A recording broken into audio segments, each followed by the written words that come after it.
Eu estive aqui quando eles começaram, né, há 25 anos atrás, mas eu me sinto muito honrada de participar desse momento agora, onde o pastor e a Sônia estão aqui fazendo 25 anos nessa igreja, abençoando tantas pessoas, sendo remédio para tantas pessoas.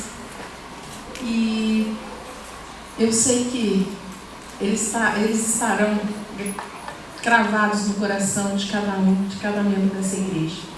E cada um dessa igreja gostaria de dizer alguma coisa para o pastor, alguma coisa que tivesse marcado, alguma coisa que tivesse ficado gravado no coração. Mas não daria para a gente colocar aqui a palavra de todos.